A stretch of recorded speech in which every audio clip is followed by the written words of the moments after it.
ठाकुर जी को वृंदावन में सब प्रकार का सुख मिलता है, ऐसा भागवत जी कह रही हैं। मतलब अगर आप भोजन बना रहे हैं और भोजन में कोई कमी हो जाए, लेकिन वो भोजन वृंदावन में बनाया गया, वृंदावन में भोग लगाया गया, तो ठाकुर जी को वो कमी पता नहीं चलती है। इतने प्रसन्न रहते हैं ठाकुर जी कि वृंदावन में उनको कैसे वो वस्त्र पहना दो, कैसे वो भोग लगाए दो, कछुए पधराए दो, ठाकुर जी को सब में प्रसन्नता मिलती है कि इस बात की प्रसन्नता है कि हम वृंदावन में हैं। तो ये बात श्रीमद् भागवत जी कहती है कि ठाकुर जी को वृंदावन में सब प्रकार का प्रेम मिलता है, सुख मिलता है। इसलिए वृंदावनम संप्रविश्य सर्वकाल सुखावहम, ठाकुर जी को बहुत सुख मिलता है वृंदावन में। वृंदावन पहुंच गए ठाकुर जी। वृंदावन आने के बाद एक लीला ठाकुर जी ने की। एक अघासुर नाम का दैत्य था। यह अघासुर नाम का दैत्य एक सर्प के रूप में था। इसने खूब विशाल अपना मुख खोला, इतना विशाल खोला कि ऊपर के ओष्ठ तो बादलों से ऊपर और नीचे के ओष्ठ पृथ्वी के भी नीचे। मानो देखने में ऐसा लगता था कि कोई बहुत विशाल गुफा है पर्वत की। ग्वाल बाल सब कंडुक क्रीड़ा करते हुए पहुंच गए और सब बोले लाला लाला जय गुफा में चलेंगे, यही में प्रसाद पाएंगे। ठाकुर जी समझ तो गए थे कि ये कोई गुफा नहीं है, ये कोई राक्षस का मुख है, लेकिन इतने में तो ब्रजवासी सब घुस गए भीतर। जैसे ही सब घुसे, ठाकुर जी बोले या को वध करना पड़ेगा। जैसे ही ठाकुर जी ने प्रवेश किया, अघासुर ने अपना मुख बंद कर लिया। जैसे ही मुख बंद किया, ठाकुर जी उसके कंठ में पहुंच गए, अपने शरीर को इतना फुलाया, फुला करके बीच से अघासुर का वध कर दिया। सारे ग्वाल बालों की रक्षा हुई। बहुत सावधानी से सुनिए, अब यहां पर एक थोड़ा प्रसंग बड़ा मार्मिक और बड़ा मधुर प्रसंग है। ठाकुर जी ने अघासुर का वध किया, ये बात ब्रजवासियों ने अपने अपने घर पर 1 वर्ष बाद बताई।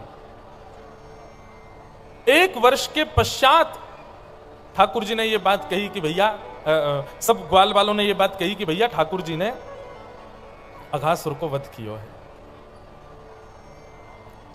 मतलब हुआ ऐसा कि आज मारा है अघासुर को और ठीक 365 दिन बाद ग्वाल बाल अपने अपने घरों में कह रहे हैं कि अरे मैया पता है आज लाला ने एक सांप मारो। तब पूछते हैं भैया ये एक वर्ष का समय क्यों लगा बीच में, 1 वर्ष तक क्यों नहीं कहा ब्रजवासियों ने। तब बीच में एक कथा आती है कि अघासुर का वध करने के बाद, सब लोग इधर देखो, यहां देखो, यहां देखो, कथा सुनो ध्यान से। नए हलचल यहां शुरू होती है, आप सबका ध्यान वहीं चला जाता है। सब लोग इधर देखो, भाव से कथा सुनो। तो 1 वर्ष का समय क्यों लगा? कथा आती है कि ठाकुर जी अपने ग्वाल बालों के संग वन भोज कर रहे थे। सब ब्रजवासी अपने अपने घरों से सामग्री लेकर के आए। कोई दही लेकर के आया, कोई दाल लेकर के आया, कोई सब्जी लेकर के आया, कोई कढ़ी लेकर के आया, कोई अचार लेके आया, कोई पूड़ी लाया, कोई रोटी लाया। सब ग्वाल बाल अपने अपने घर की सामग्री लेकर के आए। ठाकुर जी बोले हम सब ग्वाल बालों के संग बैठ करके बढ़िया आज वन भोज करेंगे, चलो बैठ जाओ।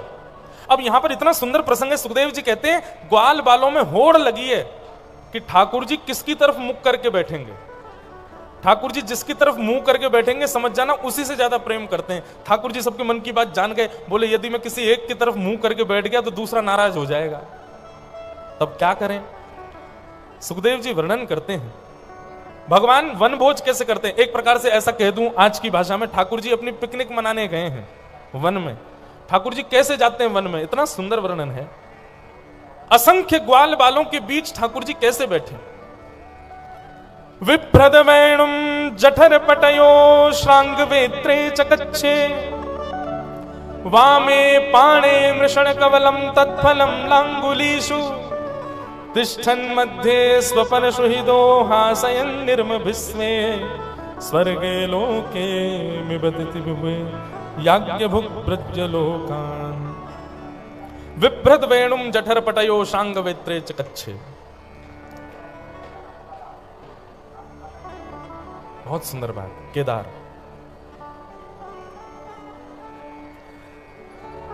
चारों तरफ ग्वाल बाल बैठे हैं। तिष्ठन मध्य, ठाकुर जी उन ग्वाल बालों के बीच में बैठे हैं। लेकिन सुखदेव जी वर्णन करने, ठाकुर जी ने ऐसा रूप धारण किया कि हर ग्वाला को लग रहा है कि ठाकुर जी उसकी तरफ मुंह करके बैठे हैं। मधुमंगल श्रीदामा को कोनी मार के कह रहा है, ए श्रीदामा देख, लाला मेरी तरफ मुंह करके बैठो है। श्रीदामा कह रहा है, ए तो दिखना रही, मेरी तरफ मुंह करके बैठो। वहां से तनसुका मनसुका हंसने लगे, बोले अरे देखो इन बावड़े नहीं लग रहा इनकी, अरे लाला को मुंह तो हमारी तरफ है। ठाकुर जी बीच में बैठे हैं, लेकिन अपने आप को ऐसा करके बैठे हैं, हर ग्वाला को लग रहा है कि ठाकुर जी उसी की तरफ मुंह करके बैठे।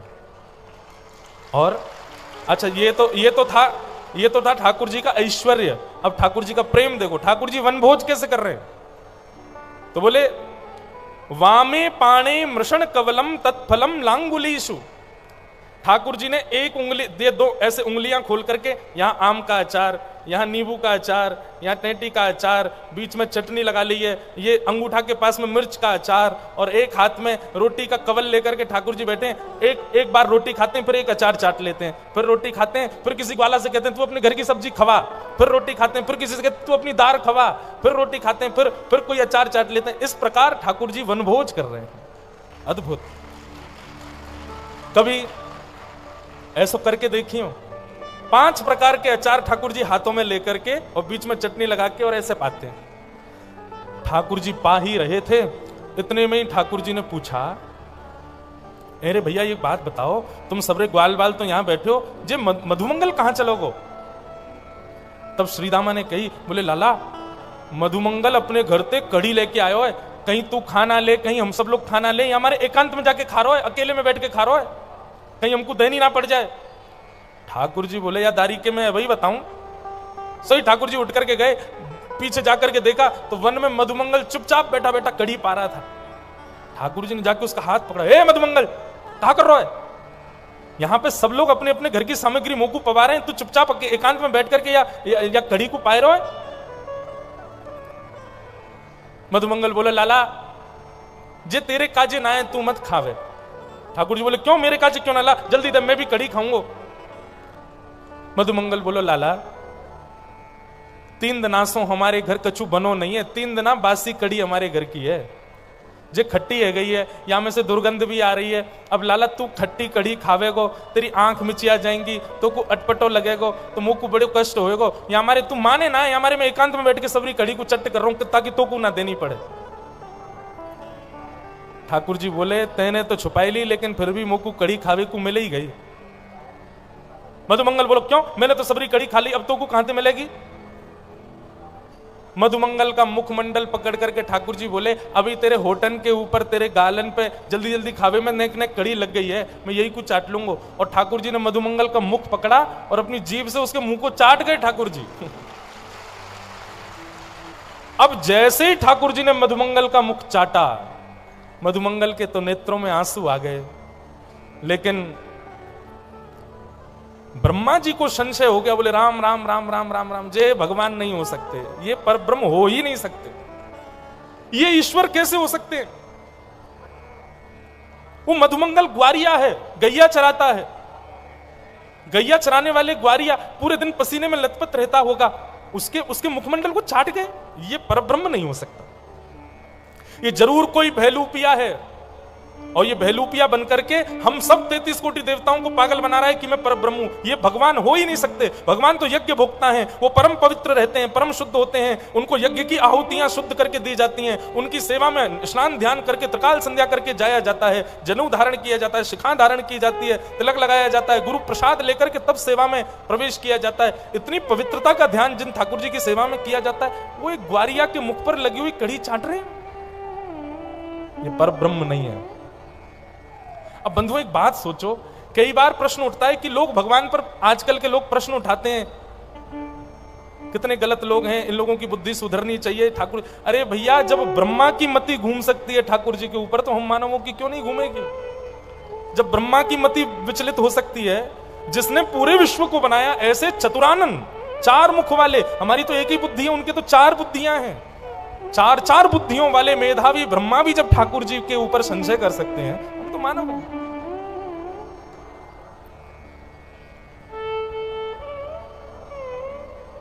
सूरदास जी का एक पद आता है, महाराज जी इतना प्यारा पद है, हम लोग क्या वनभोज करेंगे, हम लोग क्या मित्रता निभाएंगे, हम लोग क्या अपने सखाओं के साथ, ये लोग जाते हैं ना बाहर भोजन करने जा रहे हैं, पार्टी करने जा रहे हैं, आज वन में अरे ठाकुर जी से सीखो मित्रों के साथ भोजन कैसे किया जाता है।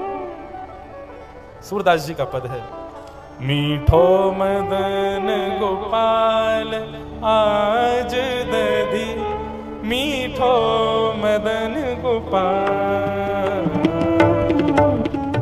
मीठो मदन गोपाल आज दधी, मीठो मदन गोपाल। अच्छा एक बात, जय हो नृसिंह भगवान की जय।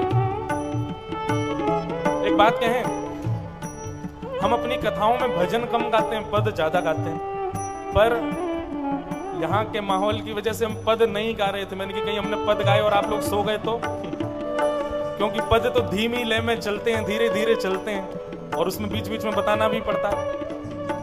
मैंने कहा कहीं हमने पद गाया और किसी में प्रेत आ गया तो पद वहीं विश्राम करना पड़ेगा। लेकिन आज सुबह महाराज जी हमको बोले भैया आप पद नहीं सुना रहे। मैंने कहा महाराज जी हमको थोड़ा संकोच लगता है पद गाने, कहीं हमने पद गाए और आप लोग सब उबासी लेने लगे तो। अब पद तो सावधानी से सुनने, ये तो पूर्व आचार्यों के पद है, ये भजन नहीं है। भजन में बंधुओं तन नाचता है, लेकिन पद में तो मन रूपी मयूर नृत्य करता है। इसलिए आज मैं गा रहा हूं, लेकिन ऐसे नहीं ताली मत बजाना, पर मेरे साथ गाना जरूर। सूरदास जी कह रहे हैं ठाकुर जी वनभोज कर रहे हैं, ब्रह्मा की मति घूम गई है। और वनभोज में क्या कर रहे हैं ठाकुर जी? एक ग्वाला दही लेकर के आया और आकर के ठाकुर जी के सामने रख दी मटकी और बोले लाला अपने हाथन से सबको पवाए दे आज। और उसी पद का वर्णन श्री सूरदास जी कर रहे हैं। मीठो मदन गोपाल आज दधी, मीठो मदन गोपाल, मीठो मदन गोपाल। जिसको समझ आए गाओ।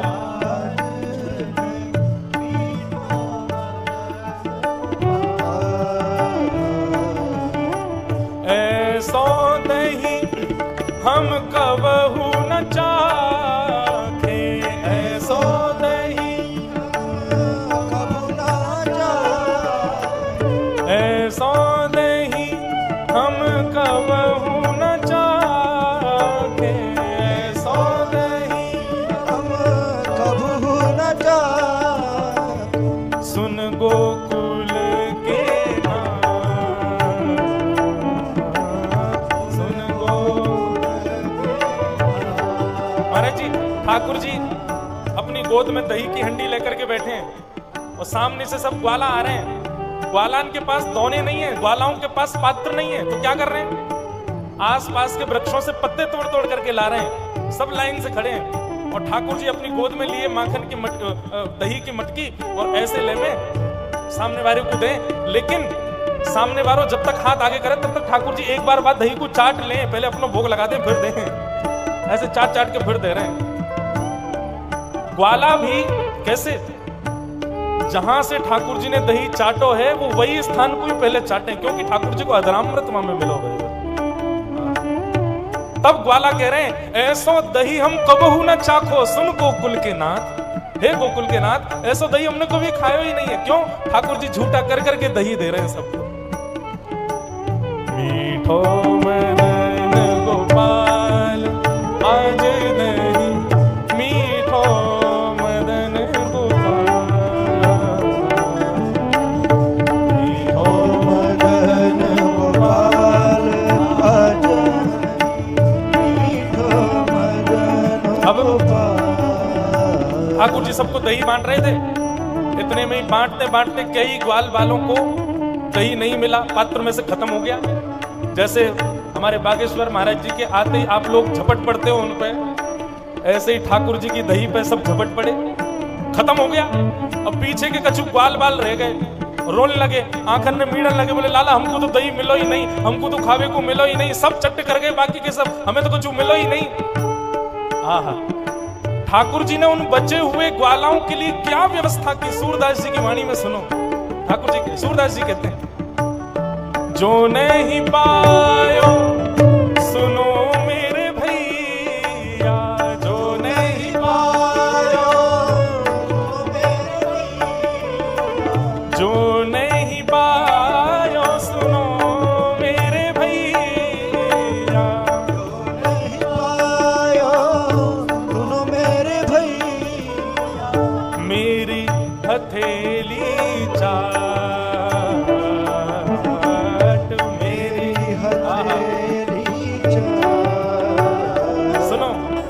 सुंदर स्वरूप है। ठाकुर जी का यहां तक हाथ दही में मटकी में निकालिए ना तो खूब यहां तक दही लग गया। अब मटकी में से तो दही खत्म है क्या? 6-7 ग्वाला रो रहे हैं, हमें तो दही मिलो ही नहीं। ठाकुर जी बोले तुम लोग इनको आओ। बाकी के सब मजाक उड़ा रहे, बोले हमको तो मिल गो, इनको तो मिलो ही नहीं। ठाकुर जी बोले इनको वो मिलेगो जो तुमको नहीं मिलो। और ठाकुर जी ने उन ग्वालन से कही लगो भाई, एक तू या उंगली को चाट ले, तू या अंगूठा को चाट ले, तू यहाँ से चाट ले, तू यहाँ से चाट ले। और बचे हुए जो ग्वाला हैं अपनी जीभ निकाल के ठाकुर जी के हाथ को ही चाट रहे हैं, वहां में लगे हुए दही को सेवन कर रहे हैं। ये हमारे ब्रज के नंदन हैं, ये हमारे ब्रज के गोकुलानंदन हैं। मीठो मदन गोपाल आज दधी, मीठो मदन गोपाल,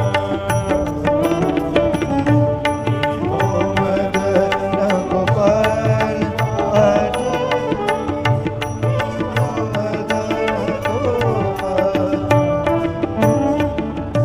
ये श्री परमानंद दास जी का पद है, सूरदास जी का नहीं है, हमसे गलती हुई, परमानंद दास जी का पद है। परमानंद दास जी कहते हैं कि जब ग्वाला अपनी जीभ निकाल के ठाकुर जी के हाथ को चाट रहे हैं तो ठाकुर जी को गुदगुदी हो रही है, ठाकुर जी को गुलगुली हो रही है। अब आपके यहाँ गुलगुली को क्या बोलते हैं? किसी को ऐसे कर दो तो वो हंसने लगता है ना, ऐसे ठाकुर जी को गुदगुदी हो रही है। आपुन हसत औरन हसावत, आपुन हसत औरन हसावत, आपुन हसत औरन हसावत, आपुन हसत और हसावत, मानो लीला रूप, मानो लीला।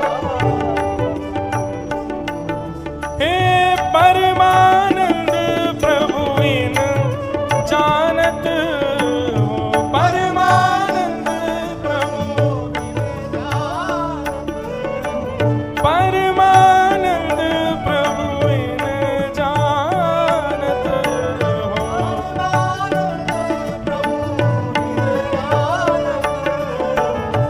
तुम त्रिभुवन के भूप, तुम आओ। मीठो मदन गोपाल आज दधी, मीठो मदन गोपाल, मीठो मदन गोपाल आज दधी, मीठो मदन गोपाल, मीठो मदन गोपाल, मीठो मदन, हे मीठो मदन गोपाल। बोल राधा रमण लाल की। ये हमारे वृंदावन बिहारी लाल हैं भैया। जो नहीं पायो सुनो मेरे भैया, मेरी हथेली चाट ले, चाट लो या को। अब लगे महाराज ग्वाल बाल ठाकुर जी के हाथन को चाटवे। ब्रह्मा बोलो राम राम राम, ये परमात्मा है, ये परब्रह्म है, ये भगवान है, हो ही नहीं सकते। ठाकुर जी के हाथ चाट लिए सब ब्रजवासी ने। ठाकुर जी अपना हाथ धोवे के लिए जैसे यमुना जी में गए, इतने में ही ब्रह्मा ने आकर के भगवान के सारे ग्वाल बालों का हरण कर लिया। सबको लेकर के ब्रह्मा जी ब्रह्मलोक चले गए। बोले बहलूपिया बनकर के घूम रहा है, पर ब्रह्म बता रहा है अपने आप को, अब इसकी अकल ठिकाने आएगी जब इसके ग्वाल बाल सबको मैं हरण कर ले जाऊंगा। ठाकुर जी हाथ पांव धो करके जैसे ही वापस आए तो देखा सारे ग्वाल बाल कोई है ही नहीं। खूब ढूंढा ठाकुर जी ने, लेकिन कोई भी ग्वाल बाल ठाकुर जी को मिला नहीं। ग्वाल बालों का हरण कर लिया, बछिया बछड़ाओं का भी हरण कर लिया ब्रह्मा जी ने। बंधुओं, आप ठाकुर जी पर संशय कर लो चलेगा, क्षमा कर देंगे ठाकुर जी, पर ठाकुर जी के प्रिय वैष्णवों के साथ यदि कोई हरकत करोगे तो ठाकुर जी क्षमा नहीं करेंगे। आप ठाकुर जी को कितनी भी कसौटियों पर खड़ा कर लीजिए, कितना भी संशय कर लीजिए, कितना भी उनके ऊपर अविश्वास कर लीजिए, ठाकुर जी को कोई गरज नहीं पड़ी आपके विश्वास की, लेकिन यदि ठाकुर जी के उपासकों पर अविश्वास करोगे, उन पर संशय करोगे, उनको कसौटियों पर कसोगे तो ठाकुर जी छोड़ेंगे नहीं आपको। इसलिए भैया भगवान से बैर करना है करो, लेकिन उनके वैष्णवों से, उनके संतों से, उनके भक्तों से कभी बैर मत करो, नहीं तो प्रचंड रूप देखोगे आप। जब तक ब्रह्मा जी को ठाकुर जी पर संशय था, भगवान को कोई फर्क नहीं पड़ रहा था, बोले करते रहो। लेकिन ब्रह्मा ने जब आकर के भगवान के ग्वाल बालों का हरण कर लिया, ठाकुर जी बोले ये बर्दाश्त नहीं करेंगे हम। और ठाकुर जी ने क्या किया, जितने ग्वाल बाल थे ठाकुर जी के, सबको ठाकुर जी ने अपने भीतर से दूसरे रूप में प्रकट कर दिया। वैसे ही मधुमंगल, वैसा ही श्रीदामा, वैसे ही तन सुखा, मन सुखा, धन सुखा, ये सारे ठाकुर जी के सखा हैं। सबको ठाकुर जी ने अपने भीतर से वैसी ही गैया के बछड़ा बछिया सबको ठाकुर जी ने प्रकट कर दिया। और सबके संग ठाकुर जी वैसी लीला करने लगे जैसी पहली कर रहे थे। असली ग्वाल बाल बछड़ा बछिया सब ब्रह्मलोक में ठाकुर जी ने अपने अंश रूपी बछड़ा बछिया सब प्रकट कर दिया और लीला करने लगे। 1 वर्ष तक ठाकुर जी ने अपने ही रूपों के साथ लीला की। ब्रह्मा को लगा 1 वर्ष हो गया, भैलूपिया कृष्ण रो रहा होगा, विचलित हो रहा होगा, देखूं तो सही क्या हो रहा है। ब्रह्मा जी जैसे ही पृथ्वी पर आए देखने के लिए, तो पृथ्वी पर आते ही उनका तो सिर घूम गया। जैसा मधुमंगल ब्रह्मलोक में, जैसा श्रीदामा, जैसे गैया बछड़ा बछिया, जिस बछिया के जहां धब्बा है वहीं धब्बा है नीचे वाली बछिया के भी, बिल्कुल वैसी डिट्टो। ब्रह्मा बोले सृष्टि बनाने की क्षमता केवल मेरे पास है, पर मैं भी डिट्टो कॉपी तो नहीं बना सकता। ये प्रत्यक्ष फोटो स्टेट तो केवल और केवल नारायण कर सकते हैं और कोई नहीं कर सकता। ये किसने किया? ब्रह्मा की बुद्धि घूम गई। ब्रह्मा समझ गए कि मैंने बहुत बड़ा अपराध कर दिया, मैंने बहुत बड़ा अपमान कर दिया, भैया अब तो मुझको नारायण छोड़ेंगे नहीं। ब्रह्मा जी बोले ब्रह्मलोक जाता हूं और ब्रह्मलोक से बढ़िया ग्वाल बालों को ला करके भगवान को दे दूंगा, क्षमा मांग लूंगा, ठाकुर जी दयालु हैं, क्षमा कर देंगे। लेकिन ब्रह्मा को क्या पता था कि जब ब्रह्मा पृथ्वी पर आए थे तब ठाकुर जी ब्रह्मा का रूप धारण करके ब्रह्मलोक चले गए। 4 मुंह बना करके ठाकुर जी ब्रह्मा बन करके ब्रह्मलोक चले गए और ब्रह्मलोक जाकर के द्वारपालों से बोले सुनो, आजकल ये नकली ब्रह्मा बहुत घूम रहे हैं, कोई और आवे तो मार पीट के भगा देना उसको। और सुनो, हमारा ऑर्डर है, सीधे पूछने भी मत आना कि मारना है कि नहीं, सीधा दिखे तो दे ही देना उसमें। और नारायण ब्रह्मा का रूप धारण करके ब्रह्मलोक चले गए और नीचे से ब्रह्मा जी पहुंचे। अब ऊपर सोचते जा रहे थे, बोले भगवान, हाथ पांव कांप रहे थे, बोले भगवान अब तो मेरे को जान से मारेंगे। जैसे ही ब्रह्मलोक में घुसने लगे, द्वारपालों ने द्वार बंद कर दिए, अपने अपने दंड लेकर के सामने खड़े हो गए। कौन है भाई?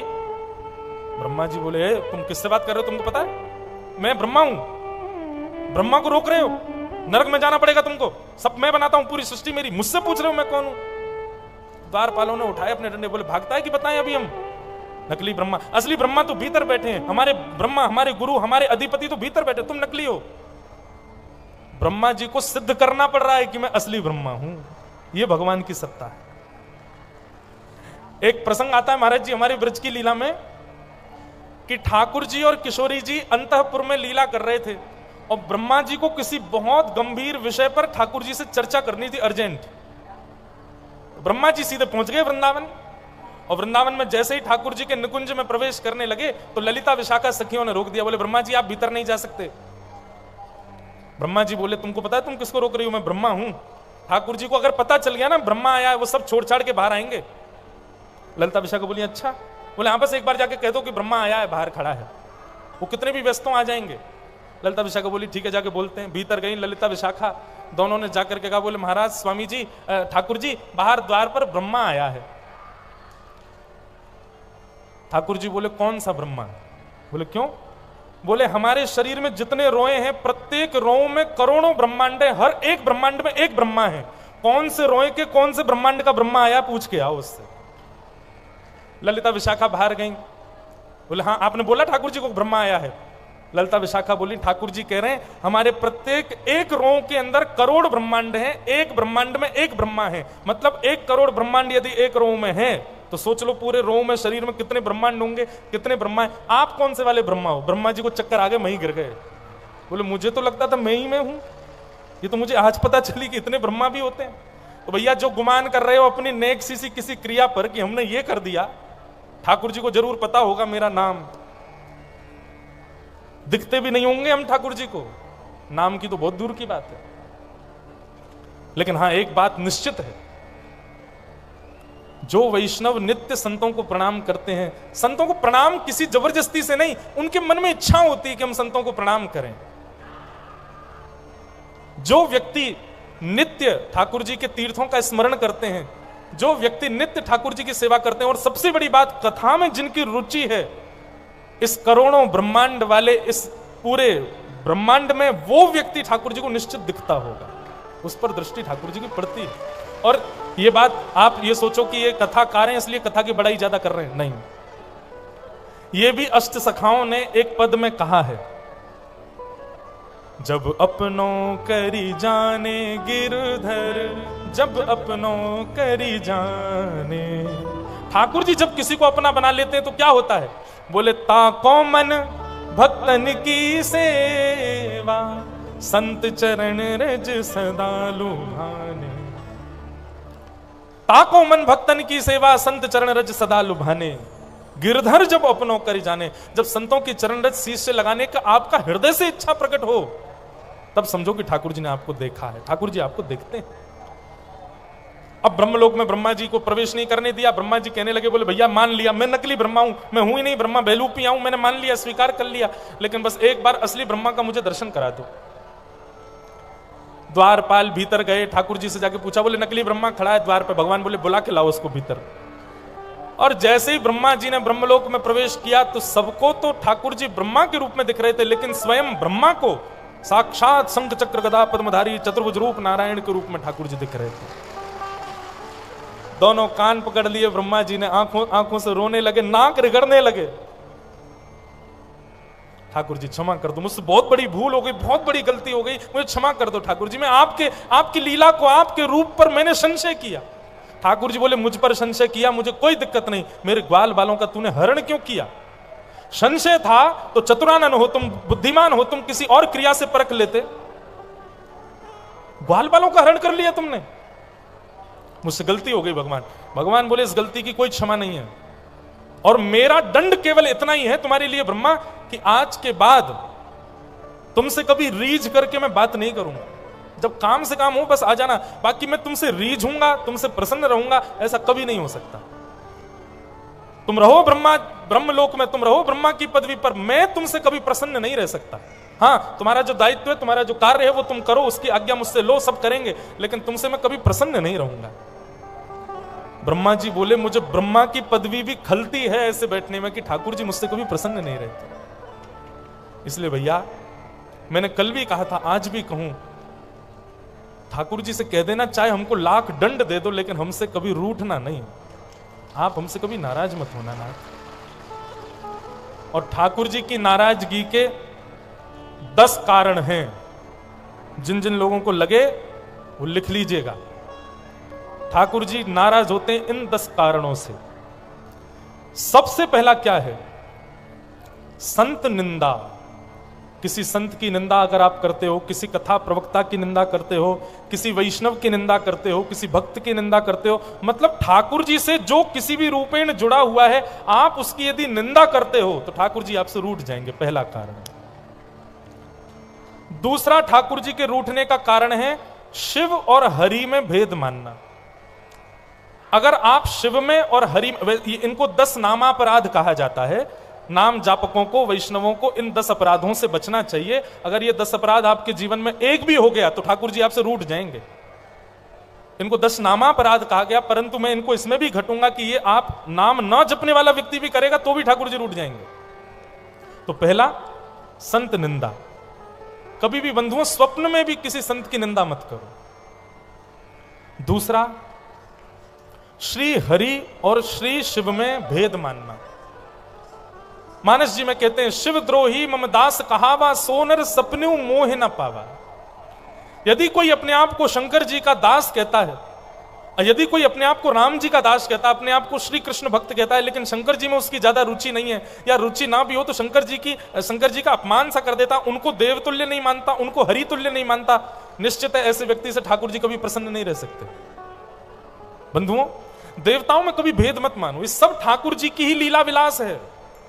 एक कथा सुनाएं। जगन्नाथपुरी में एक भक्त गए, गणेश जी के बहुत बड़े भक्त थे। जगन्नाथ जी के रूप के बारे में उन्होंने सुना था, बड़े गोल मटोल हैं, बड़े मोटे ताजे हैं, बड़े तगड़े से हैं। तो किसी ने उनसे कह दिया वे गणपति ही हैं, तो वो दर्शन करने चले गए। पर द्वार पर ही उनको किसी ने बता दिया, बोले ये जगन्नाथ जी कोई और नहीं है, श्री कृष्ण ही जगन्नाथ है, नारायण ही जगन्नाथ जी के रूप में है।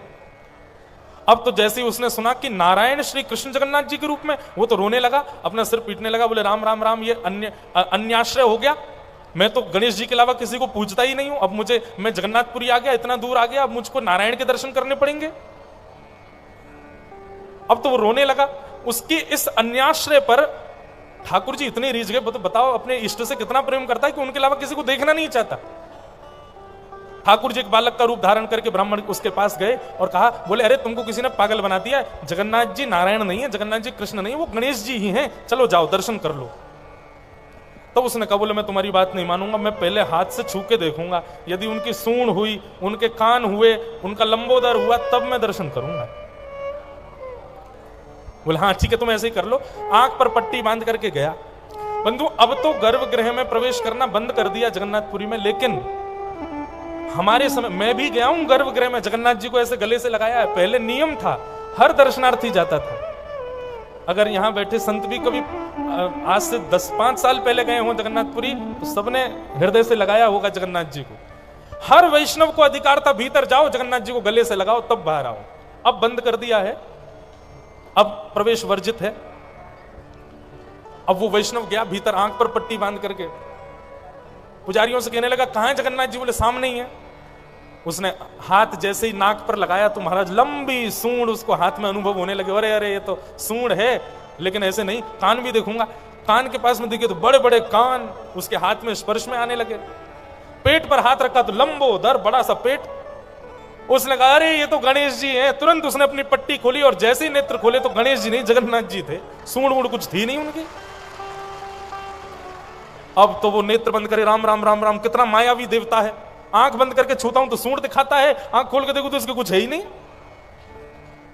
अब तो वो आंख बंद करने लगा, राम राम राम कहने लगा। बोले मुझे जल्दी बाहर ले चलो, मैंने किसी और देवता को क्यों देख लिया। इतने में ही जगन्नाथ जी में ही श्री ठाकुर जी प्रकट हो गए और हृदय से लगा के बोले, हम तुम्हारे अन्याश्रय से बड़े प्रसन्न हैं, पर तुम भेद क्यों मानते हो? ये गणपति भी तो मेरा ही स्वरूप है, ये सब मेरा ही रूप है, मेरा ही स्वरूप है, मेरा ही विलास है, सबके रूप में कोई अंतर नहीं है। ऐसे श्री जगन्नाथ ठाकुर जी के विलास, कोई अंतर नहीं। तो दूसरा अपराध क्या है? हरि और शिव में भेद मानना।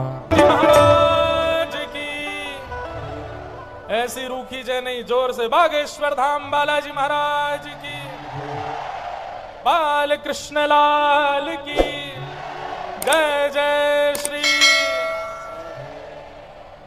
सब लोग विराज जाओ, जहां खड़े हो वहीं बैठ जाओ, सब लोग विराजमान हो जाओ। और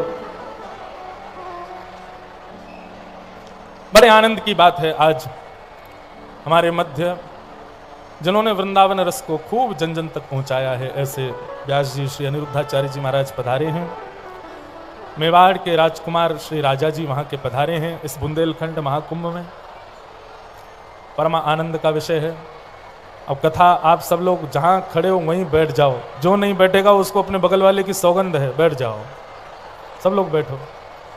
बस मंच पर विराजमान संत वंदों को छोड़ बाकी सब बैठो, थोड़ी देर कथा और श्रवण करो।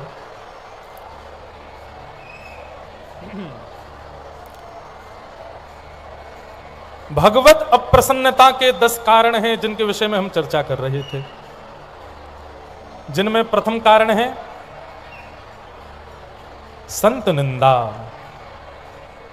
जो वैष्णवों की निंदा करता है, संतों की निंदा करता है, भगवत भक्तों की निंदा करता है, ठाकुर जी उससे निश्चित है कि मुंह फेर लेंगे, ठाकुर जी उससे रूठ जाएंगे, उससे कभी प्रसन्न नहीं हो सकते।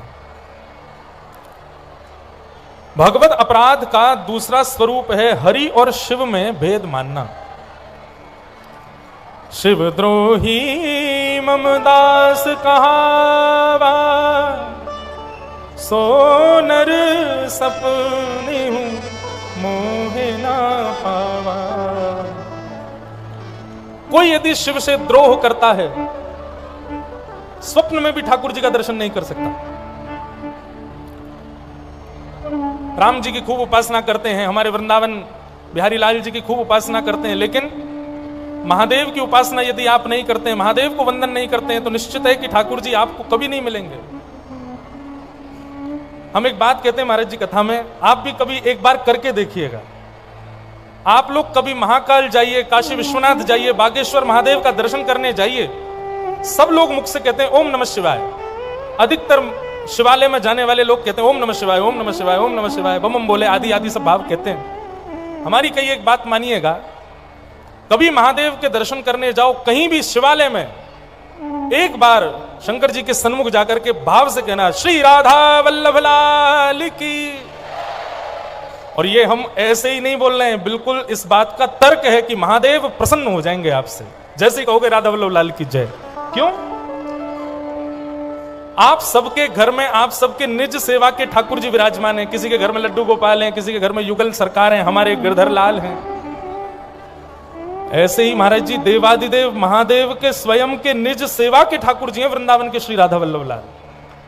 स्वयं महादेव उनकी सेवा करते हैं। श्वेत द्वीप में महादेव सेवा करते हैं और मां अन्नपूर्णा राधा वल्लभ लाल जी की रसोई सिद्ध करती हैं।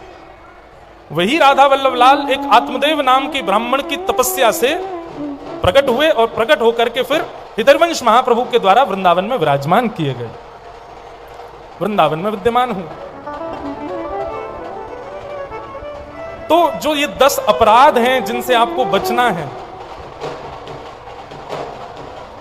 उसमें प्रथम अपराध संत निंदा, वैष्णव निंदा, भक्त निंदा, इससे कभी मत कीजिए। और दूसरा अपराध शिव से द्रोह।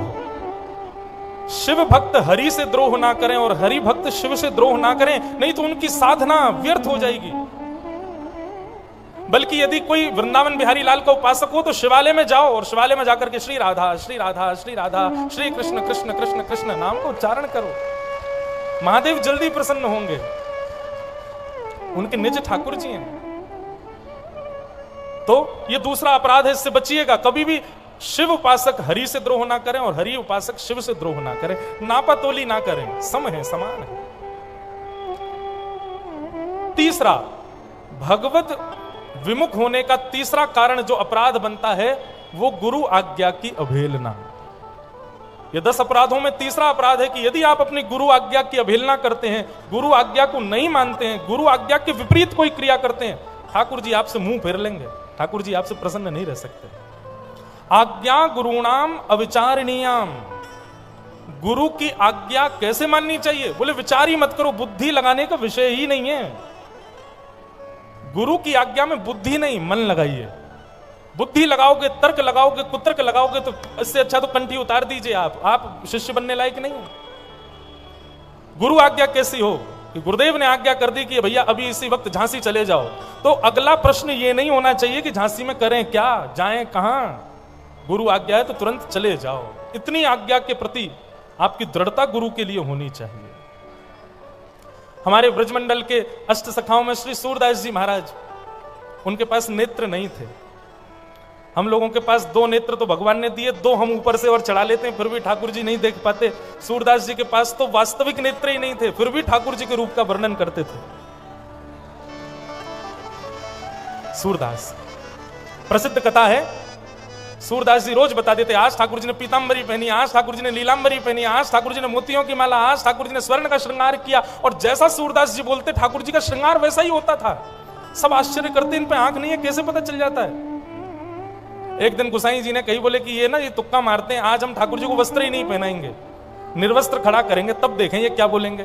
ठाकुर जी को कॉपीन पहना के 2 मोती की माला गले में डाल दी और जैसी कपाट खोले, बोलो सूरदास आज ठाकुर जी कैसे लग रहे हैं। सूरदास जी हंसने लगे, बोले आज तो बहुत ही प्यारे लग रहे हैं। बोले वो तो लग रहे हैं, बताओ तो कैसे लग रहे हैं। सूरदास जी बोले बता दूं। बोले बताओ। आज हरि देखे नंगम नंगा, मोतिन माल गले उर साजे, छवि के उठत तरंगा। उस दिन मंदिर में खड़े किसी दर्शनार्थी ने ठाकुर जी को बाद में प्रणाम किया, सूरदास जी को पहले प्रणाम किया। धन्य है सूरदास। सूरदास जी से किसी ने पूछा, तुम्हारी इस दिव्य दृष्टि का राज क्या है? नेत्र तो है नहीं, दिखता कैसे तुमको? सूरदास जी एक ही वाक्य कहते हैं, दृढ़ इन चरणन केरो भरोसो, दृढ़ इन चरणन केरो, श्री वल्लभ नख चंद्र छटा बिन, सब जग माही अंधेरो, दृढ़ इन चरणन केरो। केवल और केवल अपने गुरु के श्री चरण कमलों में दृढ़ विश्वास का यह प्रतीक है कि मुझ पर भौतिक नेत्र नहीं है, मुझ पर सांसारिक नेत्र नहीं है, लेकिन फिर भी दिव्य नेत्र हैं जिनसे मैं सब देख लेता हूं। ये केवल मेरे गुरु की कृपा है। कहां तक कहूं बंधुओं, गुरु कृपा कितनी बड़ी वस्तु है, लेकिन बस उस पर विश्वास हो अटल। पीपा जी का प्रसंग आता है, श्रीमद रामानंदाचार्य जी ने आज्ञा कर दी, बोले कि कुआं में कूद जाओ, तो कूदने दौड़ गए, ये भी नहीं पूछा कि बच जाएंगे कि नहीं। ऐसी गुरु के प्रति आज्ञा का पालन हो तब ठाकुर जी प्रसन्न होते हैं।